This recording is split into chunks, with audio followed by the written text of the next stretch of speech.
دماغ اور جسم کا سکون 32۔ میرے پاس ایک خیال تھا جسے میں شیئر کرنا چاہتا تھا۔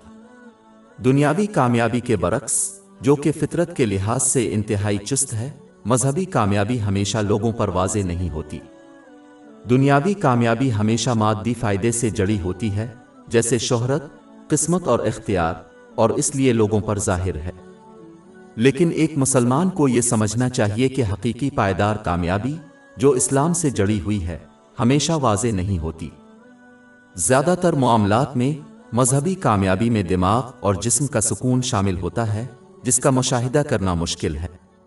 اس کے علاوہ اللہ تعالیٰ ان لوگوں کے لیے واضح دنیاوی کامیابی کی ضمانت نہیں دیتا جو خلوص نیت سے اس کی اطاعت کرتے ہیں، کیونکہ یہ فطرت میں چست ہے اور دماغ اور جسم کی سکون کا باعث نہیں ہے۔ اطاعت میں ان نعمتوں کو استعمال کرنا شامل ہے جو اللہ تعالیٰ کو راضی کرنے کے لیے عطا کی گئی ہیں، جیسا کہ پاکیزہ اور حضرت محمد صلی اللہ علیہ وسلم کی روایات میں بیان کیا گیا ہے۔ مثال کے طور پر درج ذیل آیات مشکلات کے دوران اللہ تعالیٰ کی مخلصانہ اطاعت کو برقرار رکھنے کے نتائج پر بحث کرتی ہیں۔ انعامات میں سے کوئی بھی دنیاوی کامیابی سے منسلک نہیں ہے، اس کے بجائے وہ روحانی کامیابی سے جڑے ہوئے ہیں، جس کا مشاہدہ کرنا اکثر مشکل ہوتا ہے۔ باب 2 البقرہ آیات 155-157۔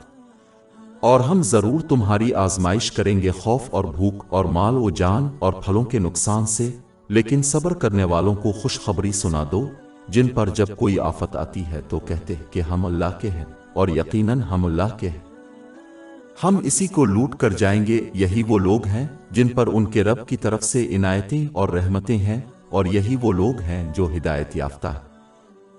اس لیے ایک مسلمان کو یہ یقین نہیں کرنا چاہیے کہ اللہ تعالیٰ کی اطاعت دنیاوی کامیابیوں کا باعث بنتی ہے، جیسے کہ دولت اور اختیار، کیونکہ اکثر صورتوں میں یہ دونوں ایک دوسرے سے جڑے نہیں ہوتے۔ اس کے بجائے کسی کو اعلیٰ مقصد حاصل کرنا چاہیے اور روحانی کامیابی، مانی، ذہنی سکون کو ترجیح دینا چاہیے، کیونکہ یہ دونوں جہانوں میں ہر حال میں برداشت کرتا ہے۔ باب 16 النحل آیت 97۔